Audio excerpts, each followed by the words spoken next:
나도 이제 곧 65인데 연금은 줄고 병원비는 늘고. 이래서 어찌 살라고. 제 주변 친구들이 요즘 가장 많이 하는 말입니다. 65세 넘어가면 진짜 걱정이 많아집니다. 연금은 왜 이렇게 깎이는지, 병원 한 번 가면 몇만 원씩 깨지고 일자리도 없고 계속 살 수 있을지 겁이 나죠. 안녕하세요. 저는 김도윤입니다. 70살이고요. 사회복지과 공무원으로 30년 넘게 일했습니다. 수많은 어르신들을 만나며 들은 이야기들, 그리고 제가 직접 겪고 있는 현실을 바탕으로 오늘 이 말씀을 드리려고 합니다. 이재명 정부가 출범하면서 65세 이상 어르신을 위한 7가지 복지 혜택이 대대적으로 바뀝니다. 기초연금, 장년수당, 임플란트 건강보험 확대, 정년 연장까지 제대로만 이해하고 미리 준비하면 앞으로의 10년, 20년이 정말 달라질 수 있습니다. 오늘 영상에서는 바뀌는 정책의 핵심과 지금 당장 우리가 할 수 있는 준비까지 제가 직접 차근차근 알려드리겠습니다. 이건 단순한 정책 소개가 아닙니다. 저와 같은 60에서 70대 어르신들의 미래 생존 전략입니다. 지금부터 꼭 함께해 주세요.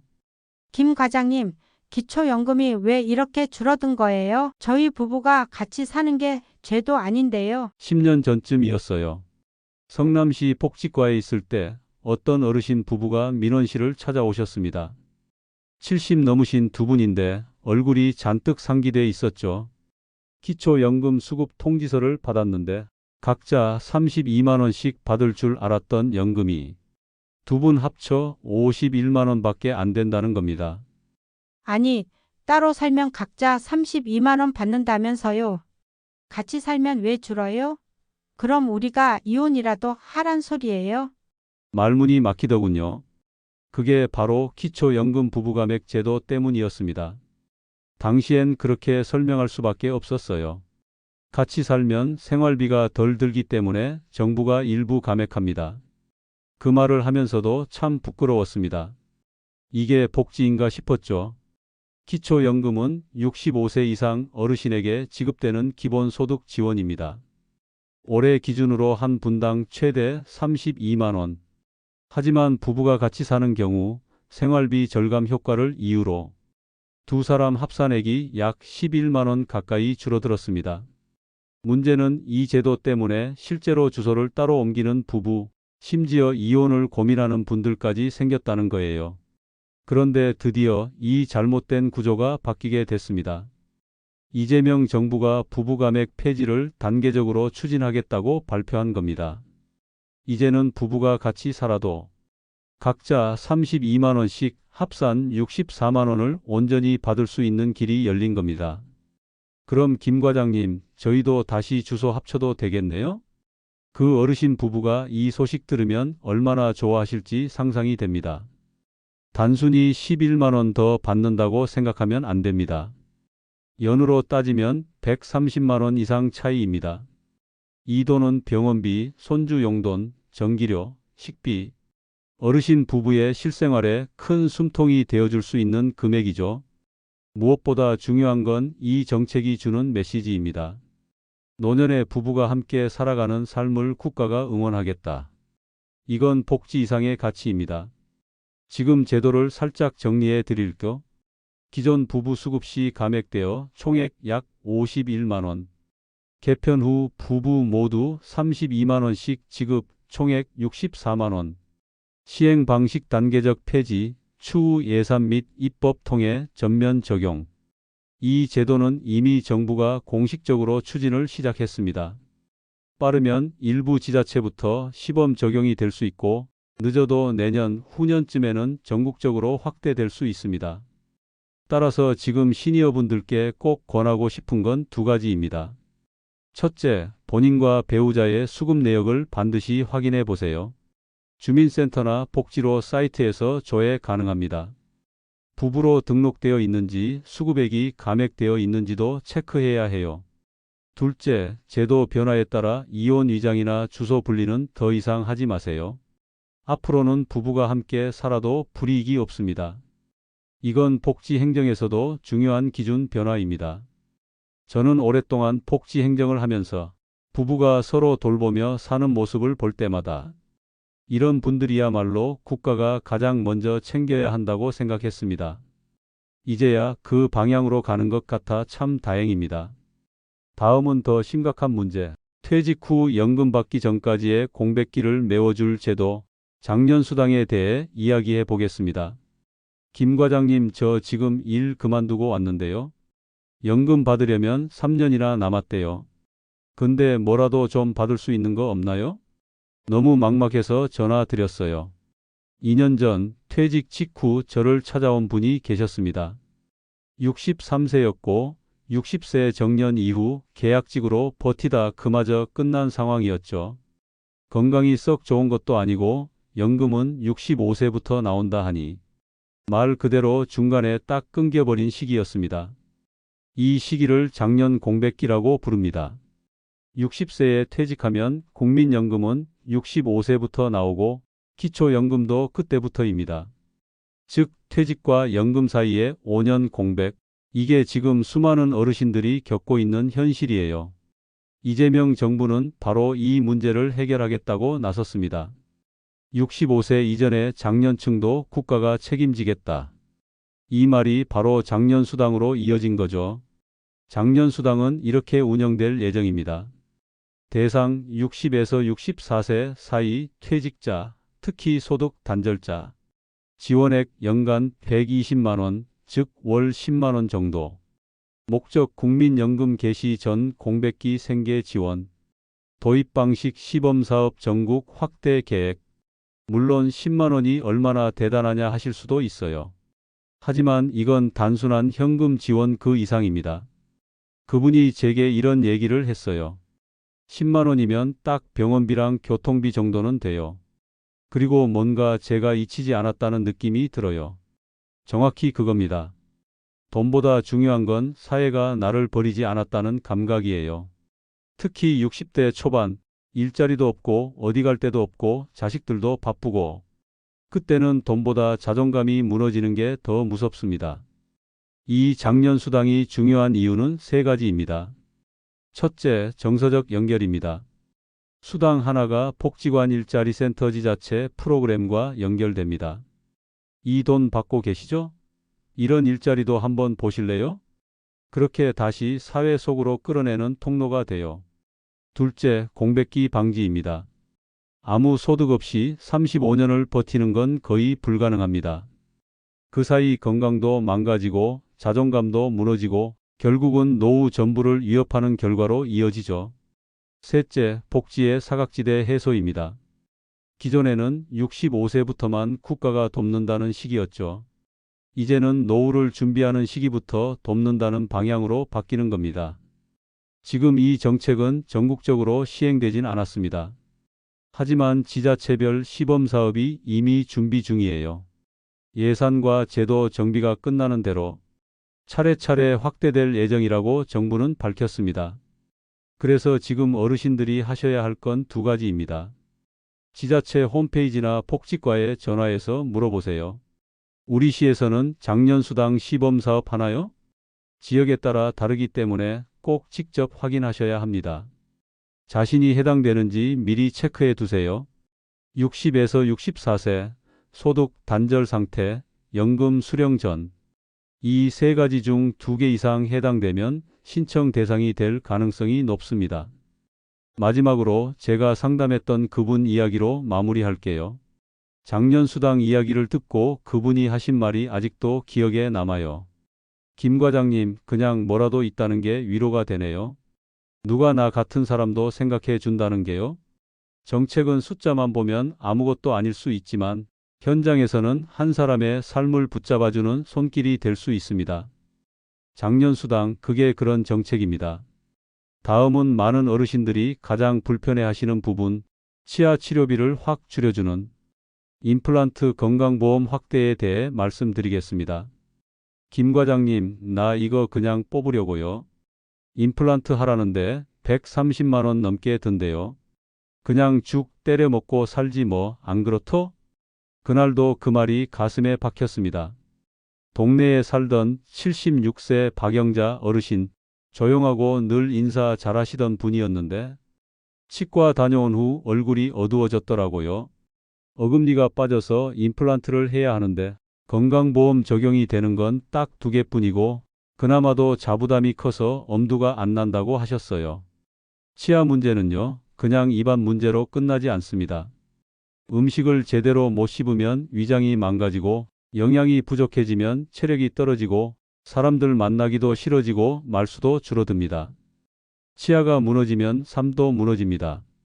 지금까지는 65세 이상 어르신에게 임플란트 2개까지 건강보험이 적용됐습니다. 그러나 여전히 불만이 많았습니다. 아랫니, 윗니 다 나갔는데 2개만 된다고요? 틀니는 불편하고 임플란트는 너무 비싸고 도대체 어쩌라는 겁니까? 이런 목소리들 저도 수도 없이 들었습니다. 이재명 정부는 여기에 대한 해법을 내놨습니다. 임플란트 건강보험 적용 범위를 확대하겠다는 계획입니다.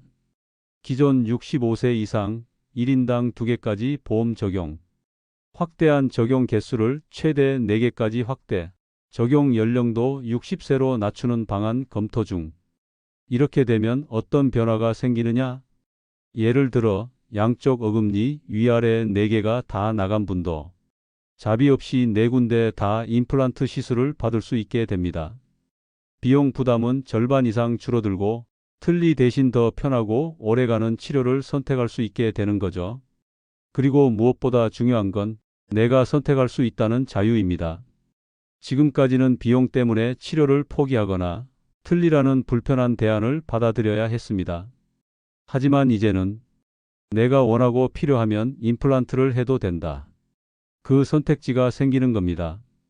박영자 어르신도 이 소식을 듣고 환하게 웃으셨어요. 김 과장, 나 이제 죽 말고 고기도 씹어보겠네. 그 말 한마디에 괜히 제가 다 기뻤습니다. 이제 어르신들께 꼭 드리고 싶은 말씀이 있습니다. 보험 적용이 바뀔 시기 놓치지 말고 준비하세요. 지금까지 임플란트 보험을 몇 개 썼는지 확인하세요.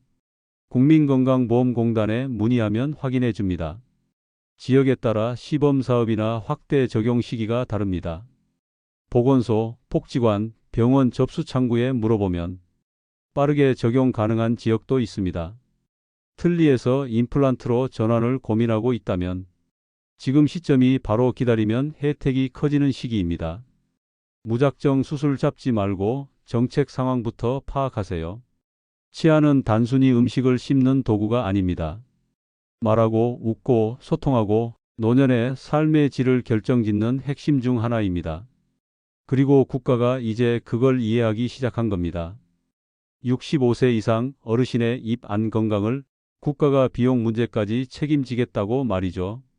다음은 병원보다 집을 더 선호하시는 어르신들께 정말 반가운 소식, 통합돌봄 국가 책임제. 이제 병원에 가지 않아도 집에서 간호와 요양 서비스를 받을 수 있는 시대에 대해 자세히 알려드리겠습니다. 김 과장님, 나 요양병원 가기 싫어요. 병실 냄새도 싫고 남들 눈치도 보이고 그냥 집에 있고 싶은데 혼자선 불안해요. 몇 해 전 저랑 정말 친했던 어르신이 눈물을 보이며 하신 말입니다. 이순자 어르신. 혼자 사셨고 무릎도 약해서 잘 걷지도 못하셨어요. 아들 내외는 다 직장 나가 있고 낮엔 집에 혼자 계시다가 계단에서 한 번 넘어지셨습니다. 다행히 크게 다치진 않았지만 그날 이후로 요양병원에 갈 수밖에 없다고 스스로 결론을 내리셨어요. 그런데요, 이순자 어르신이 진짜 원했던 건 병원이 아니라 집에서 조금만 도와주는 손길이었습니다. 사실 그런 분들 정말 많습니다. 병원에 입원해 있는 어르신들 중에 사실은 집에 가고 싶다고 말씀하시는 분들 정말 셀 수 없이 많아요. 이제 그런 어르신들을 위한 정책이 나왔습니다. 바로 통합돌봄 국가 책임제입니다. 이건 간단히 말해 병원이나 시설이 아니라 집에서 필요한 서비스를 받게 해주는 제도입니다. 예전처럼 여기저기 전화 돌리고 신청하고 기관마다 따로따로 찾아다닐 필요 없습니다. 국가와 지자체가 종합적으로 돌봄을 묶어서 제공하는 겁니다. 예를 들어 이순자 어르신 같은 분에게는 주 23회 식사 배달, 주 1회 간호사 방문, 주기적인 낙상 예방 체크와 물리치료, 필요시 약 배달, 세탁 청소 지원. 이 모든 게 한 번에 신청해서 한 팀이 관리해 줍니다. 그동안은 어떻게 했냐고요? 밥은 도시락센터, 약은 약국, 간호는 보건소, 낙상 방지는 복지관 따로 신청해야 했습니다. 이제 그걸 한데 모아서 어르신이 집에 있으면서도 작은 병원 같은 관리를 받는 시대로 가는 겁니다. 이 제도의 핵심은 두 가지입니다. 첫째, 어르신의 삶의 질을 높이는 것입니다. 집에서 일상을 유지하며 필요한 돌봄만 받아도 심리적으로 훨씬 안정되고 회복도 빠릅니다. 둘째, 불필요한 병원 입원을 줄이는 것입니다. 의료비도 줄고 병원 과밀도 줄고 무엇보다 어르신이 병원 침대에 누워만 있지 않아도 됩니다. 이 제도는 지금 전국 16개 지자체에서 시범사업 중입니다. 서울 관악, 경기 성남, 강원 원주, 전남 순천 등 복지보건주거가 연결된 지역부터 시작하고 있어요. 이걸 보시는 어르신이나 가족분들께 지금 꼭 드리고 싶은 조언이 있습니다. 복지관이나 주민센터에 전화하세요. 우리 지역에 통합돌봄 서비스 운영되나요? 의외로 모르는 분들이 많습니다. 지역마다 명칭이 조금 다를 수 있어요. 예, 재가돌봄 통합서비스, 지역사회 통합돌봄 등. 어르신 본인뿐 아니라 가족도 함께 체크하세요. 맞벌이 자녀분들이 제일 안심하는 서비스이기도 합니다. 돌봄이 체계적으로 연결되면 자녀의 부담도 줄고 가족 모두가 안정됩니다. 거동이 불편하다고 바로 병원부터 찾지 마세요. 앞으로는 병원이 아니라 집에서 병원 수준의 도움을 받을 수 있는 그런 시스템이 자리를 잡게 될 겁니다. 이순자 어르신은 결국 요양병원에 안 가고 집에서 돌봄 서비스를 받으셨습니다. 김 과장, 내가 여기 앉아서 밥도 먹고 약도 챙기고 병원보다 여기가 훨씬 낫네요. 그 말 들었을 때 참 뿌듯했습니다. 이제 진짜 중요한 건 어르신의 삶을 어르신이 선택할 수 있게 해주는 제도, 그게 바로 복지입니다. 다음은 많은 어르신들이 하시는 말씀, 일하고 싶은데 일자리가 없어. 그 목소리에 답하는 정책, 노인 일자리 140만 개 확대에 대해 이야기 나눠보겠습니다. 김 과장님, 나 아직 일할 수 있는데 이 나이에 누가 써주겠어요? 몸도 멀쩡한데 집에만 있으려니 더 늙는 것 같아요. 퇴직 후 몇 달 만에 얼굴이 달라진 분이 계셨어요. 평소에 말도 많고 활달하시던 분이었는데 소파에 앉아만 있다가 점점 몸이 굳고 말수도 줄고 식사량도 줄더라고요. 일이 없으니까 사람이 시들어버리는 것 같다는 말이 아직도 생생합니다. 그분이 하신 말, 정말 많은 어르신들의 심정일 겁니다. 건강은 남았는데 기회가 없다. 그게 지금 대한민국 노인들의 현실이었죠. 그런데 이제 이 문제에도 변화가 생기고 있습니다. 이재명 정부는 노인 일자리 수를 현재 80만 개에서 140만 개로 대폭 확대하겠다고 발표했습니다. 공익형 일자리 100만 개 이상, 사회서비스형, 경륜형, 시장형 등 선택 가능한 다양한 형태, 고령 친화 산업 연계 일자리까지 포함, 2025년부터 단계적 확대, 임기 말까지 140만 개 목표. 단순히 숫자가 늘어난다는 게 아닙니다. 이제는 어르신이 일하고 싶다고 하면 선택지가 생긴다는 것이 핵심이에요. 일자리는 크게 두 가지 축으로 나뉩니다. 하나는 보람형, 동네 공원 청소, 등하교 교통지도, 복지관 도우미 등 사회에 기여하면서 소득도 조금 챙기는 형태입니다. 또 하나는 소득형, 경험을 살릴 수 있는 경력형 일자리나 작게나마 수익을 창출하는 시장형 일자리들입니다. 예를 들어볼게요. 예전에 저희 복지관에 전직 정비사 출신 어르신이 계셨어요. 처음엔 공익형 일자리로 쓰레기 분리수거 도우미 하셨는데 제가 그분 이력 보고는 지자체 차량 정비 보조 프로그램에 연결해 드렸습니다. 그때 어르신이 웃으면서 하신 말, 김 과장, 나 기름 냄새 맡으니까 숨통이 트이네. 자신이 해온 일을 다시 할 수 있다는 감각, 그게 노인 일자리 정책이 줄 수 있는 진짜 가치입니다. 또 한 분은 글씨 예쁘게 쓰시는 할머니셨는데 경로당에서 엽서 만들기 프로그램을 소개해드렸고 그게 지역 축제에서 팔리기도 했어요. 돈도 벌었지만 무엇보다 어르신이 그날 이후 표정이 정말 많이 달라졌습니다. 어르신들에게 일은 단순히 돈 버는 수단이 아닙니다. 몸을 움직이고 사람을 만나고 내가 아직 사회의 일원이라는 느낌. 그게 가장 큽니다. 이제는 그 기회를 국가가 제도적으로 보장해주는 시대로 넘어가고 있는 겁니다. 그럼 지금 우리 어르신들이 뭘 해야 하냐? 일자리 늘어난다는 소식만 기다리는 게 아닙니다. 지자체 노인 일자리 센터, 복지관에 먼저 등록하세요. 일하고 싶다는 의사 표시부터 하셔야 연결이 빨라집니다. 아무리 자리가 늘어나도 신청 안 하면 기회는 없습니다. 본인의 경험과 체력, 선호를 미리 정리해 두세요. 사무 보는 건 힘들고 몸 쓰는 건 괜찮다.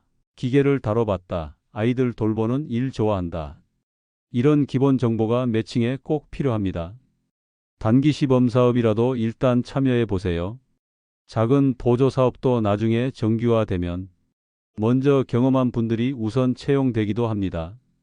그리고 한 가지 더 말씀드릴게요. 노인 일자리는 단순한 복지 비용이 아니라 투자입니다. 노인들이 사회에서 활동할수록 건강 유지, 의료비 절감, 가족 간 부담 완화. 결국 사회 전체가 건강해집니다. 그날 저를 찾아왔던 어르신도 요즘엔 마을 도서관에서 주 3회 책 정리 봉사를 하세요. 한 달에 받는 돈은 30만 원 남짓이지만 어르신은 이렇게 말씀하셨어요. 내가 누군가한테 필요한 존재라는 게 이 나이에 참 고맙고 행복한 일이에요. 그 말이 이 정책의 핵심입니다. 다음은 이 나이에 이사까지 해야 해? 라는 걱정을 덜어주는 정책, 고령자 주거 지원 및 은퇴자 도시 조성에 대해 이야기 나누겠습니다. 김 과장님, 여기 엘리베이터도 없고 계단도 미끄러운데 이제 이 나이에 이사까지 해야 하나 싶어요. 전화기 너머로 들려오던 그 말씀이 잊히질 않습니다. 부천에 사시던 82세 권순의 어르신. 20년 넘게 한 동네에 사셨는데 무릎 수술을 받고 나선 3층짜리 빌라를 오르내리는 것조차 힘들어지셨죠. 문제는 단지 무릎이 아니었습니다. 요양병원 가긴 싫고 그렇다고 계속 여기 살기도 힘들고 이러지도 저러지도 못하는 상황. 이게 바로 지금 수많은 어르신들이 겪는 현실입니다. 살던 집은 나에게 익숙하지만 노화된 몸과는 맞지 않는 구조. 그러나 이사하거나 집을 고치자니 비용과 시간이 문제입니다. 이재명 정부는 이 문제를 고령자 주거지원 정책을 통해 본격적으로 손보기로 했습니다. 핵심은 크게 세 가지입니다. 고령자 친화주택 확대, 은퇴자 마을 조성, 공공신탁제도 도입. 하나씩 설명드릴게요. 첫째, 고령자 친화주택입니다. 이건 단순히 집을 새로 짓는다는 뜻이 아닙니다. 노인 맞춤형으로 집을 리모델링하거나 새로 공급하는 구조입니다. 문턱 없애기, 미끄럼 방지 바닥, 자동 조명 센서, 비상벨, 손잡이, 도어락 등 안전장치, 단지 내 의료복지 시설 연계. 특히 고령층이 많은 지역을 중심으로 LH나 SH 같은 공공기관이 중심이 되어 노인 맞춤형 임대주택을 늘릴 계획입니다. 이런 집은 단순한 공간이 아니라 돌봄이 연결된 생활 공간입니다. 의사 왕진, 약 배달, 간호 방문 같은 통합 돌봄 서비스와도 연계될 수 있게 설계된다는 점이 다릅니다. 둘째, 은퇴자 마을 조성입니다. 요즘 같은 고령 사회에선 어디에서 어떻게 살 것인가가 정말 중요합니다. 이제는 은퇴 후에도 주거와 여가, 의료, 공동체가 함께 있는 소규모 커뮤니티 단지에서 살아가는 게 하나의 대안이 되고 있어요. 기존 도심 외곽의 유휴부지나 농촌 지역을 활용, 자립 생활이 가능한 노인들이 모여 살아가는 구조, 의료기관, 복지시설, 문화센터가 집 가까이에 공동식당, 텃밭, 운동시설 등도 함께 조성. 혼자 살긴 쓸쓸하고 요양병원은 싫고라는 중간 지점의 선택지를 만들어주는 것이죠. 실제로 일본, 미국, 독일 같은 고령 선진국에서는 이런 은퇴 마을이 이미 일반화돼 있고 한국도 이제 본격적으로 시도에 나서게 됩니다. 셋째, 공공신탁제도입니다. 이건 조금 생소하실 수 있어요. 쉽게 말해 내 재산을 국가나 공공기관이 대신 관리해주는 제도입니다. 예를 들어 치매나 인지장애가 생길 경우, 가족 간 갈등 우려가 있거나 혼자 살아서 재산 관리가 걱정된다면 이럴 때 공공기관이 일정한 규칙 하에 자산을 관리해 주는 겁니다. 사적 신탁은 수수료가 비싸고 불안하다는 분들이 많은데 공공신탁은 국가가 개입하고 투명하게 운영되기 때문에 신뢰성이 높습니다. 이런 제도들이 종합적으로 작동하면 단지 주거가 아닌 삶 전체를 설계할 수 있는 시스템이 되는 거예요. 자, 지금 어르신들이 할 수 있는 일은 무엇일까요? 주거 환경 점검해 보기. 지금 사는 집이 앞으로 10년을 버틸 수 있는 구조인지 계단, 욕실, 출입문, 난방 등 체크해 보세요. 지자체 노인복지과에 문의하기. 고령자 주택 개보수 지원, 임대 신청, 예비 입주 대상자 모집 등 지역마다 진행 중인 정책이 다르니 꼭 확인해야 합니다. 자녀와 미리 상의해 보기. 신탁, 거주 형태, 복지시설 입주 여부 등은 본인이 건강할 때 먼저 의사표시를 해두는 게 중요합니다. 권순의 어르신은 결국 고령자 전용 임대주택으로 이사하셨어요. 엘리베이터 있고 안전바 있고 매일 도시락 배달 오고 주민센터가 5분 거리. 김 과장, 여기 오니까 사람 같아요. 밤에도 안 무섭고 뭐든 내 손으로 하니까. 이 말이 아직도 귀에 남아 있습니다. 주거는 단순히 집이 아닙니다. 노후 삶을 지키는 가장 기본적인 기반입니다. 다음은 이제 나 일할 수 있는데 왜 못해? 그 질문을 근본적으로 바꿔줄 변화. 법정 정년을 65세로 상향하는 정년 연장 정책에 대해 이야기 나눠보겠습니다. 김 과장, 나 아직 정정한데 왜 일을 못해요? 이 나이에 은퇴라니 누가 그걸 정한 겁니까? 60세 정년 퇴직을 앞두고 상담받으러 오신 박재규 어르신. 안색도 밝고 목소리도 힘있고 직장에서 아직도 가장 믿을 만한 사람으로 통하던 분이셨어요. 그런데도 회사는 정년이니까라는 이유로 박 어르신을 보냈습니다. 퇴직금 받긴 했지만 그 뒤로 3년 넘게 공백. 자존감은 무너지고 일상의 목표도 사라졌다고 하셨어요. 이게 바로 지금 한국의 현실입니다. 100세 시대라고 하면서도 정년은 60세. 그리고 그 60세 이후엔 사회가 더는 불러주지 않죠. 그런데 이제 이 틀을 바꾸려는 움직임이 본격화되고 있습니다. 이재명 정부는 법정 정년을 65세까지 단계적으로 상향하겠다고 밝혔습니다. 현재 법정 정년 60세, 계획 63세, 65세로 점진적 상향, 대상 민간기업, 공공기관 포함, 동반 조치 고령자 고용장려금, 임금 피크제 재설계 등. 이건 단순히 몇 살까지 일할 수 있다는 문제가 아닙니다. 노인을 위한 자리가 없다는 사회적 낙인을 없애는 시작이죠. 박재규 어르신도 그랬어요. 아직 일할 수 있는데 그냥 쫓겨나듯 나온 기분이 제일 속상했다고. 실제로 어르신들이 퇴직 후 가장 먼저 느끼는 감정이 상실감과 무력감입니다. 그동안 많은 분들이 노인이 일하면 청년 일자리를 뺏는다는 말에 주눅 들었습니다. 하지만 데이터는 다르게 말합니다. 고령자 고용이 늘어난다고 해서 청년 실업률이 자동으로 늘어나는 건 아닙니다. 오히려 고령자와 청년이 서로 다른 산업군에서 역할을 분담하면 시너지가 생기는 경우도 많습니다. 특히 요즘 같은 고령 사회에서는 경험과 노하우를 가진 시니어 인력이 정말 필요한 산업들이 많습니다. 예를 들어 금융기술 교육 전문자문 분야, 제조 현장 품질 관리, 수작업, 기술 전수 업무, 고령층 고객을 대상으로 한 맞춤형 서비스 업종 등. 그리고 중요한 건 정년 연장이 단지 기업에만 부담을 주는 방식으로 가지 않는다는 점입니다. 정부는 함께 임금 피크제 보완, 고령자 고용장려금 확대, 노사협력 프로그램 지원 같은 제도도 함께 추진합니다. 즉, 기업이 고령 인력을 계속 고용할 수 있도록 재정적, 제도적 환경을 같이 만들어 나가겠다는 구상입니다. 이제 어르신들께 꼭 드리고 싶은 말씀이 있습니다. 지금 5,560세 쌓이시라면 변화하는 정년 정책에 맞춰 본인의 재취업 전략을 세워보세요. 본인 경력 정리, 기술 보강, 건강 관리까지 함께 고려해야 합니다. 65세까지의 삶을 활동기로 인식하세요. 퇴직 후는 노후가 아니라 퇴직 후 5년은 제2의 현역으로 살아야 할 시기입니다. 정년 연장은 곧 노후 소득의 연장입니다. 월 200만 원 수입이 5년 연장되면 총 1억 2천만 원의 차이입니다. 퇴직금보다 더 큰 실질적 차이를 만들어냅니다. 박재규 어르신은 결국 지자체 지원으로 중소기업 생산품 품질 검사 컨설턴트로 재취업하셨어요. 출근은 주 3일 오전 10시부터 4시까지. 적당히 일하고 적당히 쉬고 월급도 받고. 이게 바로 내가 꿈꾸던 은퇴 후의 삶이라고 웃으시더군요.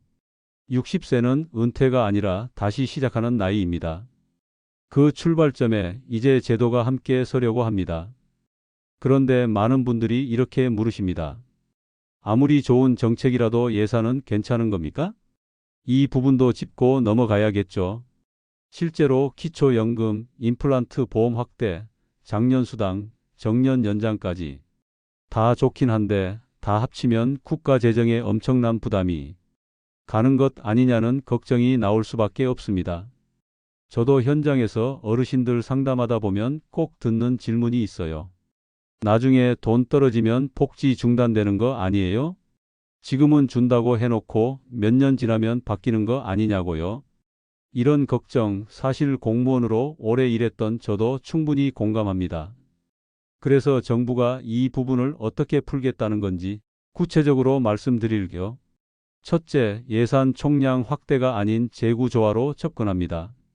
정부는 단순히 새 돈을 찍는 방식이 아니라 지금까지 낭비되고 중복되던 예산을 재정비하는 방식으로 복지 재원을 확보하겠다고 밝혔습니다.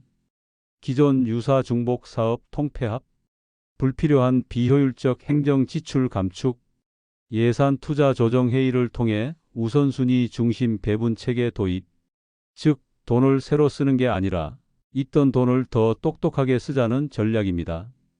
둘째, 세입 기반을 단계적으로 넓히는 방식입니다. 고소득층과 자산가의 공정한 과세, 조세 회피 차단, 탈세 방지 강화, 디지털세 플랫폼 과세 도입 검토. 이렇게 해서 국가 전체 수입의 총 파이를 키우겠다는 방향을 제시하고 있습니다. 그렇다고 증세를 당장 추진한다는 건 아니고 조세정의 실현을 통해 재정 기반을 강화하겠다는 입장입니다. 셋째, 복지를 장기적으로 줄이는 게 아니라 오히려 비용을 줄이는 구조로 갑니다. 이게 무슨 말이냐고요? 예를 들어 어르신이 병원 대신 집에서 돌봄을 받으면 요양병원 입원비보다 훨씬 비용이 적게 듭니다. 고령자가 일자리를 갖고 있으면 국가가 따로 생계급여를 지급하지 않아도 됩니다. 치아 건강을 미리 관리하면 장기적으로는 고혈압, 당뇨, 영양실조 같은 합병증 치료비가 줄어듭니다. 즉, 지금의 정책은 단기 비용이 아니라 미래 의료비와 복지 지출을 줄이기 위한 선제 투자라는 논리예요. 실제로 OECD 국가 중 상당수는 노인복지는 결국 사회 전체 지출을 줄이는 방식으로 작동한다는 보고서를 이미 내놓고 있습니다. 한국도 이제 그 방향에 본격적으로 들어서려는 겁니다. 마지막으로 제가 가장 크게 느끼는 건 이겁니다. 돈이 없어서 못하는 게 아니라 기준과 우선순위가 달랐던 것이라는 사실이에요. 앞으로는 그 기준이 바뀌어야 합니다. 복지는 비용이 아니라 투자입니다. 그리고 노인복지는 국가가 스스로를 책임 있는 공동체로 만드는 과정이기도 하죠. 어르신들께 꼭 드리고 싶은 말씀이 있습니다. 예산이 없으니까 포기하자는 시대는 지났습니다. 이제는 어디에 먼저 쓰느냐가 중요한 시대입니다. 정책이 나온다는 건 그만큼 정부가 재정 구조까지 감안하고 있다는 뜻입니다. 그리고 지금 혜택을 받을 수 있는 상황이라면 너무 머뭇거리거나 의심만 하지 마시고 먼저 움직이시는 게 중요합니다. 좋은 제도도 먼저 신청한 사람, 먼저 준비한 사람에게 더 먼저 돌아갑니다. 지금까지 복지 정책과 예산 이야기를 들으셨다면 그래서 나는 지금 뭘 해야 하나? 궁금하실 겁니다. 이제 마지막으로 60세 이상 시니어가 지금 당장 준비해야 할 3가지. 연금 확인, 주거 점검, 일자리 대응. 이 부분을 정리해서 알려드리겠습니다. 이건 단지 정보가 아니라 앞으로의 10년, 20년을 내가 주도적으로 살기 위한 행동 가이드입니다. 첫째, 받을 수 있는 연금과 수당을 지금 바로 확인하세요. 아직도 기초연금을 신청하지 않으신 분들, 혹은 나는 감액되니까 안 받아도 된다고 포기하신 분들 많습니다. 그런데 이제는 다릅니다. 앞서 말씀드렸듯이 부부가 함께 살아도 감액 없이 받을 수 있는 방향으로 개편이 진행 중입니다. 또한 60에서 64세 퇴직자에게 지급되는 장년수당 시범사업도 지역마다 순차적으로 확대되고 있습니다. 주민센터, 복지로, 국민연금공단 고객센터에 전화 한 통. 내가 받을 수 있는 것, 놓치고 있는 것부터 확인하세요. 특히 부부 모두 60대라면 반드시 합산 기준을 점검해 보셔야 합니다. 몰라서 못 받는 것이 가장 아까운 겁니다. 정보는 넘치지만 나에게 해당되는 정보는 따로 찾아야 합니다. 둘째, 지금 사는 집에서 노후를 감당할 수 있는가를 점검하세요. 제가 가장 안타까웠던 건 70 넘어서 다리가 불편해졌는데 화장실이 미끄럽거나 계단이 너무 많아 집에서 떨어져 사시는 어르신들입니다. 주거 환경이 위험하거나 고립감이 심하다면 고령자 맞춤형 주택 개보수 지원 사업을 신청할 수 있습니다. 일정 조건을 갖추면 LH 고령자 공공임대주택, 은퇴자 마을 입주도 가능합니다. 재산이 있더라도 공공신탁제도를 활용해 치매사고 등에 대비한 거주 안전성을 확보할 수 있습니다. 내 집이 곧 요양병원이다라는 말, 이제는 현실이 되어야 합니다. 늙어서 병원 옮겨 다니는 것보다 집에서 돌봄을 받을 수 있는 구조를 지금부터 준비하셔야 합니다. 셋째, 일할 수 있는 몸과 마음을 유지하세요. 노인 일자리는 선택의 문제가 아니라 이제는 삶의 지속력 그 자체입니다. 단순히 월 30만 50만 원 받는 게 아니라 매일 나갈 곳이 있다는 것, 누군가에게 필요한 사람이 된다는 것, 이게 어르신들에게 어떤 변화를 주는지 저는 너무 잘 압니다. 노인 일자리 통합지원센터, 복지관, 노인의 자활센터에 연락해 보세요. 지금은 공익형, 사회서비스형, 경력형 일자리까지 다양합니다. 퇴직 전이시라면 평생교육 바우처를 활용해 자격증이나 교육도 지원받을 수 있습니다. 그리고 중요한 건 언제든 다시 일할 수 있는 몸 상태를 유지하는 것입니다. 하루 30분 산책, 간단한 스트레칭만 해도 심장, 관절, 혈압 다 달라집니다. 몸이 먼저 준비돼 있어야 기회가 왔을 때 잡을 수 있습니다. 정리해 볼까요? 연금과 수당 받을 수 있는 건 지금 확인하고 신청하자. 주거와 거주 안정성, 내 집이 노후를 감당할 수 있는 구조인지 점검하자. 일할 수 있는 상태 유지, 지금 건강할 때 준비하고 일자리를 놓치지 말자. 이 3가지만 준비하셔도 앞으로 나올 복지 정책, 변화되는 제도를 내 삶에 제대로 연결시킬 수 있습니다. 그리고 중요한 건 지금 이 영상을 보신 이 순간이 그 준비의 출발점이 되어야 한다는 것입니다. 늦지 않았습니다. 이제는 정보를 아는 사람보다 움직이는 사람이 내 노후를 바꿉니다. 누구도 대신해 주지 않습니다. 지금 내가 하는 작은 선택 하나가 앞으로의 10년을 다르게 만들 수 있습니다. 당신의 노후가 더 단단해지길 그 길에 제가 함께 하겠습니다.